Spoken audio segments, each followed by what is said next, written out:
Sir, I love to teach students. ମାନେ ତମେ କହିବା କଥା ତମେ 2 ବର୍ଷ ଏମିତିରେ ବଞ୍ଚେଇଦେଲ।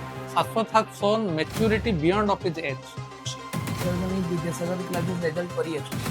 ଯେ ବହୁତ ଗୁଡ଼େ ପ୍ଲାଟଫର୍ମ ପଢ଼େଇ ଦିଅନ୍ତି କିନ୍ତୁ ପଢ଼ା ଆଦାୟ କଲାବେଳେ majority of the platform felt. Bireswar ସାର୍ଙ୍କୁ କେମିଷ୍ଟ୍ରି କୋଶ୍ଚିନ୍ ସେଟର କହିଲେ ବି ଅତ୍ୟୁକ୍ତି ହେବ।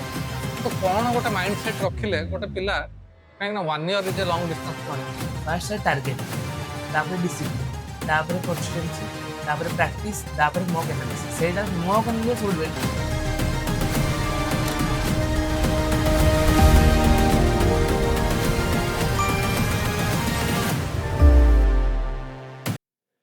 So hello everybody, very good afternoon to all of you, those who are watching Vidyasagar YouTube channel.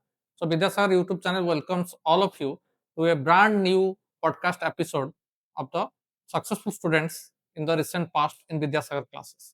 तो आज विद्यासागर क्लासेस बहुत बहुत प्राउड जे तार এই পডকাস্টরে বিদ্যাসাগরর জনে বহুত মেধাবী ছাত্র মিস্টার শাশ্বত সুমন দাস ফ্রম বারিপদা এটি প্রেজেন্ট অଛନ୍ତି সুদূর ময়ূরভঞ্জରୁ ସେ ଆଜି ଅଲ୍ ଦ ୱେ ଏକୁଟିଆ ଆସିଛନ୍ତି କାରଣ ତାଙ୍କର ପ୍ୟାରେଣ୍ଟସ୍ ବି ଆସିବା କଥା as both of them are working they are unable to turn up କିନ୍ତୁ ଶାଶ୍ୱତ ଏଇ କମ୍ ବୟସରେ ବି ସେ ତାଙ୍କର ଏକା ଆସିଛନ୍ତି ଏଇ ପଡକାଷ୍ଟ ଦେବା ପାଇଁ ତାଙ୍କର ଅନୁଭୂତି ଆପଣଙ୍କ ସମ୍ମୁଖରେ ରଖିବେ ଆମେ ତାଙ୍କ ସହିତ ଏଇ ପଡକାଷ୍ଟ ଆଗେଇବା କିନ୍ତୁ ତା ପୂର୍ବରୁ I also would love to introduce mister Bireswar Mishra one of the jewels of Vidyasagar classes and heartbeat of so many NEET, OUT, BSc nursing students से ମଧ୍ୟ ଆମ ଗହଣରେ ଅଛନ୍ତି ଏ ଯୋଉ ପଡକାଷ୍ଟ କୁ ଆହୁରି ଚାରି ଚାନ୍ଦ ଲଗେଇବା ପାଇଁ ସାର୍ ଆପଣଙ୍କୁ ବହୁତ ବହୁତ ୱେଲକମ୍। ତ ଶାଶ୍ୱତ Yes, sir. ତ ତମେ OUT ବି ପାଇଥିଲ ତା ସହିତ NCT ବି ପାଇଲ Yes. କିନ୍ତୁ finally end of getting admitted in NCT। ତ OUT ଚଏସ୍ ନ କରିକି NCT ଚଏସ୍ କରିବା ଭିତରେ କିଛି ରହିଛି କି ଲଜିକ୍? Yes, sir. ହୁଁ। ସାର୍ OUTଟାରେ 4 ବର୍ଷରେ BScଟା ଖାଲି କମ୍ପ୍ଲିଟ୍ ହେଇଥାନ୍ତା। ହଁ। ଏଠାରେ BSc BEd ବୋଥ୍ 4 ବର୍ଷରେ କମ୍ପ୍ଲିଟ୍ ହେଇଯିବ। ସେଇଟା ପାଇଁ ମୋ ନିଜ ପ୍ରିଫରେନ୍ସ ଆଉ ଘର ପ୍ରିଫରେନ୍ସରେ ମୁଁ ଏଇଟା ଚୁଜ୍ କଲି। ମାନେ ତମେ କହିବା କଥା ତମେ 2 ବର୍ଷ ଏମିତିରେ ବଞ୍ଚେଇଦେଲ କାରଣ ସେଠି କରିକି ତମେ ଯଦି ପୁଣି ଥରେ ବି ବିଏଡ୍ କରିବାକୁ ମନସ୍ଥ କରିଥାନ୍ତା ଆହୁରି 2 ବର୍ଷ Yes, sir. Either government BEd ହଉ ବା ଆନ୍ଧ୍ର ବିଏଡ୍ କରିବାକୁ ପଡିଥାନ୍ତା ଏମିତିରେ ହେଇଗଲା। ତ ଆମେ ସମସ୍ତେ ଜାଣିଛୁ teaching is one of the ମାନେ ନୋବେଲେଷ୍ଟ ଅଫ୍ ପ୍ରଫେସନ୍। ଆଉ ତମର ଅନରେବୁଲ ଫାଦର ଆଉ ତମର ରେସପେକ୍ଟେଡ ମଦର ମଧ୍ୟ ଏଇ ପ୍ରଫେସନ୍ ଅଛନ୍ତି। ତମ ମାମା ଲେକ୍ଚରର ଅଛନ୍ତି, ଫାଦର ମଧ୍ୟ ଶିକ୍ଷାଦାନ କରୁଛନ୍ତି, ଟିଚର ବି ଅଛନ୍ତି। ତ ସେଇଟା ଗୋଟେ ମୋଟିଭେସନ ଥିଲା ନା ଆଉ କିଛି ବି ଥିଲା ଯେ ନାଇଁ why you choose this profession? Because sir ମୋତେ ପିସ୍ ଦରକାର। Okay. Peace sir I love to teach student. ହଁ। ମୁଁ ଗାଇଡ୍ ବି କରୁଛି ମୋ ସାନ ଭାଇକୁ ଟୋଟାଲି ଗାଇଡ୍ କରେ ମୁଁ। ସେ ଟ୍ୟୁସନ୍ ଯାଏ ହୁଁ। ହେଲେ ବି ଘରେ ମୁଁ ତାକୁ ଗାଇଡ୍ କରେ ଟିକେ ଟିକେ। ଆଉ ହଉଛି ସମସ୍ତ ଗାଇଡ୍ ମେଣ୍ଟରସିପ୍ରେ ମୋତେ ଟିକେ ଭଲ ଲାଗେ। ବହୁତ ବଢିଆ। ତ ଏତେ କମ ବର୍ଷରୁ ଯୋଉ ବୟସରେ ଆମର ଦେଖାଯାଏ ସାଧାରଣତଃ ଷ୍ଟୁଡେଣ୍ଟ ମାନେ ସେମାନେ ନିଜେ ମାନେ ଚାହାନ୍ତି ଯେ ଆମକୁ କିଏ ଗାଇଡ୍ କରୁ। ଶାଶ୍ୱତ has shown maturity beyond of his age ଯୋଉଟା ଗୋଟେ ମାନେ ଆମ ପାଇଁ ବିଦ୍ୟାସାଗର କ୍ଲାସେସର ଏଇଟା ଗୋଟେ ମାନେ ଶିକ୍ଷାଦାନର ମୁଁ ନିଶ୍ଚୟ ଆର ସମ୍ପୂର୍ଣ୍ଣ ଶ୍ରେୟ ଆମର ଯୋଉ ଫାକଲ୍ଟି ମାନଙ୍କୁ ଦେବି। ସେମାନେ they have instilled so much confidence in the students like Shashwat that they not only become successful, they also become mentor and guide to so many of their siblings like what Shashwat is doing to his younger brother। ତ ଶାଶ୍ୱତ ଆଉ ଗୋଟେ ଜିନିଷ ତମେ ତ ଗୋଟେ ବର୍ଷ ନିହାତି drop ନେଇଥିବ Yes, sir. ତ ତମେ ଏଇ ଯୋଉ ବିଦ୍ୟାସାଗରକୁ ଏନସିଟି ଆଉ OUT ପ୍ରିପାରେସନ ପାଇଁ କାହିଁକି ଚୁଜ୍ କଲ କାରଣ ମାର୍କେଟରେ ତ ଏମିତି ବହୁତ ଗୁଡାଏ ପ୍ଲାଟଫର୍ମ ବି ଅଛି। ସାର୍ ମାନେ ବିଦ୍ୟାସାଗର କ୍ଲାସେସ୍ ରେଜଲ୍ଟ କରି ଆସୁଛି ହୁଁ ହୁଁ ବର୍ଷକୁ ବର୍ଷ। ଆର ବର୍ଷ ଦେଖିଥିଲି, ହୁଁ ଆର ବର୍ଷ ସହିତ ମୁଁ ଜାଣିନଥିଲି ଏନସିଟି କଣ ଆଉ ହୁଁ ହୁଁ OUTଟା ଦେଇଥିଲି ସେ ହୁଁ ବିଦ୍ୟାସାଗରକୁ ପ୍ରିଫରେନ୍ସ କରିକି। ହୁଁ। ତାପରେ ଦେଖୁଛି ରେଜଲ୍ଟ, ଆର ବର୍ଷ ରେଜଲ୍ଟ ଦେଖିଲି ତ ଏ ବର୍ଷ ଟୋଟାଲି ପୁରା ଡିପେଣ୍ଡ OUT ଆଉ ଏନସିଟି ଟୋଟାଲି ଡିପେଣ୍ଡ ହେଇଯାଇଥିଲି ବିଦ୍ୟାସାଗର ଉପରେ। ତ ବିଦ୍ୟାସାଗର କ୍ଲାସେସର ତମର କଣ ଅନୁଭୂତି ଥିଲା ତମେ ଅନଲାଇନ କରୁଥିଲ ନା ଅଫଲାଇନ? Sir online. ଘରେ ରହିକି କରୁଥିଲ ହଁ ଯେହେତୁ ଏତେ ବାଟ ଡିଷ୍ଟାନ୍ସ ଇଏ ସବୁ ରହିଲା। ସାର୍ କେମିଷ୍ଟ୍ରି ପାଇଁ ମୁଁ ପୁରା ଡିପେଣ୍ଡ ଥିଲି ବୀରେଶ୍ୱର ସାର୍ ଉପରେ। ଓକେ। ଆଉ ବାୟୋଲୋଜିର କନସେପ୍ଟ ୟୁଧିଷ୍ଠିର ସାର୍, ହୁଁ ଆଉ କ୍ୱେଶ୍ଚନ ପ୍ରାକ୍ଟିସ ସଞ୍ଜନା ମ୍ୟାଡମ, ହୁଁ ହୁଁ। ଆଉ ବଟନୀ ହେଲା ସୂର୍ଯ୍ୟକାନ୍ତ ସାର୍, ଭେରି ଗୁଡ। ଆଉ ଟିଚିଂ ଏପ୍ଟିଟ୍ୟୁଡ ଶୁଭକାନ୍ତ ସାର୍। ହଁ ଆଉ ସେଗୁଡା ଆଉ ମୋର କିଛି ଟିଚର ଅଛନ୍ତି ଯୋଉ ହଁ ହଁ। 10 କ୍ଲାସ ସ୍କୁଲ ଟିଚର, ସେମାନେ ତାଙ୍କଠୁ କିଛି ଆଇଡିଆ ଜେନେରାଲ ନଲେଜ ସେ ସବୁ ଆଣିକି ପଢୁ। ତ ଗୋଟେ ମାନେ ତମର ବିଦ୍ୟାସାଗରର ଯୋଉ ଅନୁଭୂତି ଏ ଟିଚିଂ ର ଏଇଟା ଗୋଟେ ତମକୁ ହାଇ କ୍ଲାସ ଟିଚିଂ ର ଗୋଟେ ଅନୁଭୂତି Yes, ଦେଇଥିଲା। sir. ତ ସାର୍ ମାନେ ଫ୍ରେଣ୍ଡଲି ଥିଲେ ସବୁଠୁ ବଡ ମାନେ ବହୁତ ଗୁଡା ପ୍ଲାଟଫର୍ମରେ ମୁଁ ଦେଖି ଆସିଛି ଯେ ବହୁତ ଗୁଡା ପ୍ଲାଟଫର୍ମ ପଢେଇ ଦିଅନ୍ତି କିନ୍ତୁ ପଢା ଆଦାୟ କଲାବେଳେ majority of the platform felt. ତ ବିଦ୍ୟାସାଗର ଯୋଉ MCQ କରିବା ବା ଯୋଉ କ୍ୱେଶ୍ଚିନ୍ ଆନ୍ସର କରିବାର ଯୋଉ ଇଏ ଜିନିଷଟା ସେଟା ତମକୁ କେମିତି ହେଲ୍ପଫୁଲ ହେଇଥିଲା? ବହୁତ ହେଲ୍ପଫୁଲ୍ ହେଇଥିଲା। କ୍ୱେଶ୍ଚନ୍ ପ୍ରାକ୍ଟିସ୍ କରିବା ଏଇ ଯୋଉ ଚାଲିଥିଲା ଆମର OUET ର ପ୍ରଳୟ ସିରିଜ୍ ପୁରା NCET ରେ ଯୋଉ ମାରାଥନ୍ ଚାଲିଥିଲା ସେଗୁଡା ମୁଁ ସବୁ ଆଟେଣ୍ଡ କରିଥିଲି। Very good. ଏ ଯୋଉ ମାରାଥନ ଯୋଉ ହେଇଥିଲା ସେଇଟା ବି ବହୁତ ଲାଭ ହେଇଥିଲା। କେମିଷ୍ଟ୍ରି ତ ସ୍ପେଶାଲି ବହୁତ ସେଠୁ ପ୍ରାୟ ଆସିଥିଲା କ୍ୱେଶ୍ଚନ୍। ତ ମାନେ ଆମର ବୀରେଶ୍ୱର ସାର୍ଙ୍କୁ କେମିଷ୍ଟ୍ରି କ୍ୱେଶ୍ଚନ୍ ସେଟର କହିଲେ ବି ଅତ୍ୟୁକ୍ତି ହବନି। ତ ଥ୍ୟାଙ୍କ ୟୁ ସାର୍।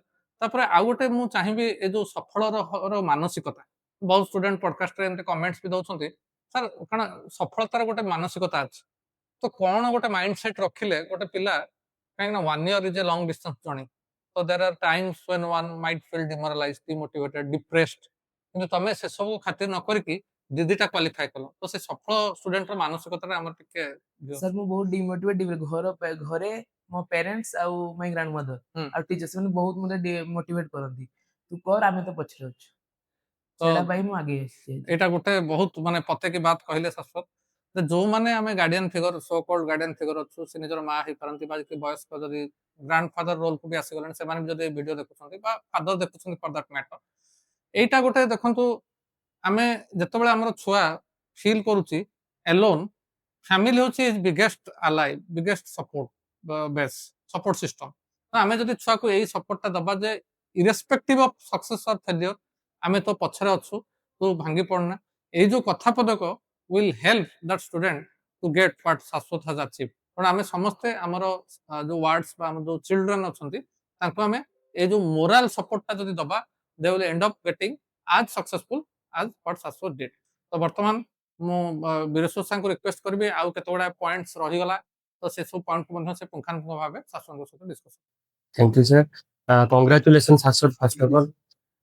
ତମର ଯେହେତୁ ତମେ ଅନଲାଇନରେ ପଢୁଥିଲ, ଆମର ବି ବହୁତ ସାରା ବିଦ୍ୟାସାଗରରେ ହଜାର ହଜାର ପିଲା ଅନଲାଇନରେ ପଢୁଛନ୍ତି, ତ ଅନଲାଇନ ସେ ବହୁତ ସାରା ପିଲାମାନେ କୋଉଠି ପ୍ରୋବ୍ଲେମ ହୁଏ ନା କେମିତି ଟାଇମ ଟେବୁଲ ମେଣ୍ଟେନ କରିବ ଅନଲାଇନ, କାରଣ ଯେତେବେଳେ ଅଫଲାଇନ କଣ ଅଛି ଆମ ପାଖକୁ ଆସିଲେ ଆମ ଅଣ୍ଡରରେ ରହିଲେ, ବଟ୍ ଅନଲାଇନ ସେ କେମିତି ଟାଇମ ଟେବୁଲ ମେଣ୍ଟେନ କରିବ, ଜଲ୍ଦି ଡିଷ୍ଟ୍ରାକ୍ସନ ଆସିବ, ତ ତମର ପ୍ରପର କେତେବେଳେ ଉଠୁଥିଲ, କଣ କେମିତି ଟାଇମ ଟେବୁଲ କେମିତି ତାକୁ ମେଣ୍ଟେନ କରୁଥିଲ?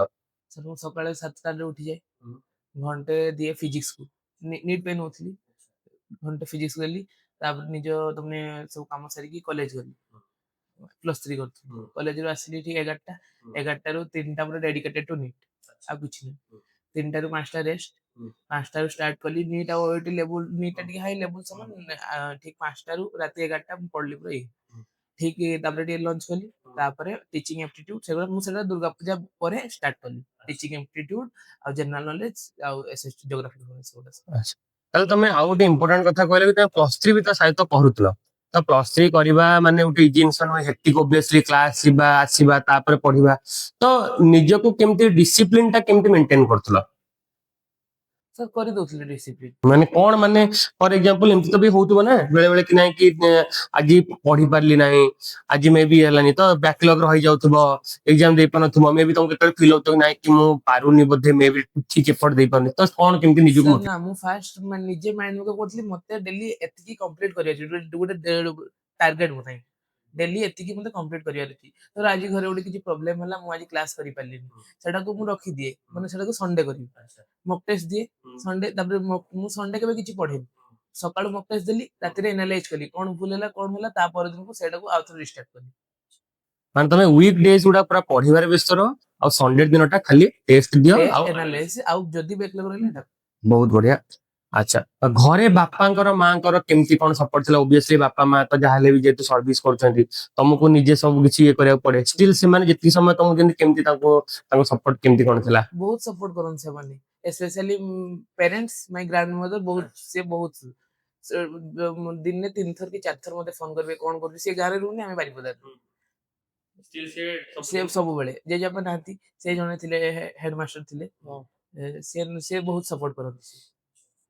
ଆଉ ଏବେ କଥା ହେଲା ତମର ସାନ ଭାଇ ବି ଅଛି, ତ ତମେ ତାଙ୍କ ବି ମେଣ୍ଟରସିପ କରୁଛ ବୋଲି ସାର୍ କହୁଥିଲ, ତମେ କି ବାକି ପିଲା ଯାହାକୁ ବି ତମେ ଇଏ କରୁଛ, ତ ମେଣ୍ଟରସିପ କରୁଛ ମାନେ ତମ ଭିତରେ ସେଇ ଗୋଟେ ତମେ ଗୋଟେ ରାଇଟ ପର୍ସନ କି ପିଲାମାନେ, ଆଗାମୀ ପିଢିର ପିଲାମାନେ ଯୋଉମାନେ ଏଇ ବର୍ଷ ନେକ୍ସଟ ଇୟର ଏକ୍ସାମ ଦେବାକୁ ଯାଉଛନ୍ତି, ତାଙ୍କୁ ବି କିଛି ଭଲ ସଜେସନ୍ସ ଦେଇପାରିବ, ତ କିଛିଟା ପଏଣ୍ଟ ସଜେସନ୍ସ ତମେ ଦବାକୁ ଚାହିଁବ ଯୋଉଟା ଆକ୍ଚୁଆଲି ପ୍ରିପାରେସନରେ ସେମାନେ ୟୁଟିଲାଇଜ କରିବା କଥା?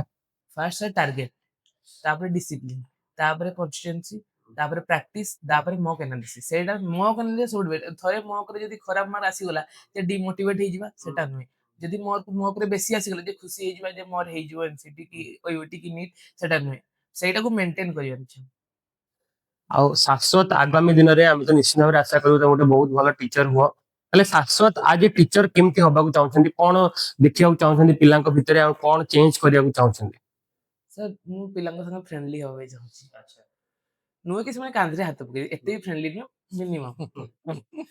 ଆଚ୍ଛା ମାନେ ସେଇ ଜିନିଷଟା ଗୋଟେ ଏନଭାୟରମେଣ୍ଟ ଗୋଟେ କ୍ରିଏଟ କରିବାକୁ ଚାହୁଁଛି। ବହୁତ ବଢିଆ। ତ ବହୁତ ଭଲ ଭାବରେ ଆନ୍ସର ଦେଲ। ତ ମୁଁ ଏବେ ରିକ୍ୱେଷ୍ଟ କରିବି ସାରଙ୍କୁ କରିବା। ତ ଥ୍ୟାଙ୍କ ୟୁ ଶାଶ୍ୱତ, ତମେ ଆଜି ତମର ମାନେ ବହୁତ ଷ୍ଟୁଡେଣ୍ଟ ତାଙ୍କ ସଫଳତାର ମନ୍ତ୍ରଟାକୁ ସିକ୍ରେଟ କରି ରଖନ୍ତି, କିନ୍ତୁ ତମର ଆଜି ବ୍ରଡନେସ ରେ ମୁଁ ବହୁତ ଖୁସି ଯେ ତମେ ତମ ସଫଳତାର ସୂତ୍ରଟା ମଧ୍ୟ ଆଗାମୀ ପିଢି ପାଇଁ ବୀରସ୍ୱ ସାରଙ୍କ ଅନୁରୋଧରେ କହିଦେଲ। That speaks volumes of your broadness. Yes, sir. ତେଣୁ ତମର ସେତିକି ବ୍ରଡ, ଆଉ ଭଗବାନ ତମର ବହୁତ, ମୁଁ ପ୍ରଭୁଙ୍କୁ ନିବେଦନ କରୁଛି ତମର ତମର ସପରିବାରର ସମସ୍ତଙ୍କର ମଙ୍ଗଳ ହଉ। ଆଉ ଆମର ଏଇ ଯୋଉମାନେ ବି ଏ ଭିଡିଓ ଦେଖୁଛନ୍ତି ସମସ୍ତଙ୍କର ମଧ୍ୟ ଯାହା ବି ସେମାନଙ୍କର ମନୋକାମନା ପୂର୍ଣ୍ଣ ହଉ। ଏବଂ ଆମେ ମାନେ ବିଦ୍ୟାସାଗର ତରଫରୁ ବର୍ତ୍ତମାନ ସେଇ ସମୟ ଆସିଯାଇଛି, ଆମେ ଶାଶ୍ୱତକୁ on behalf of Vidyasagar classes ଆମେ ଗୋଟେ ମାନେ ଗିଫ୍ଟ ହ୍ୟାମ୍ପର ଦେଇକି ଫେଲିସିଟେଟ୍ କରିବୁ। Please accept eat.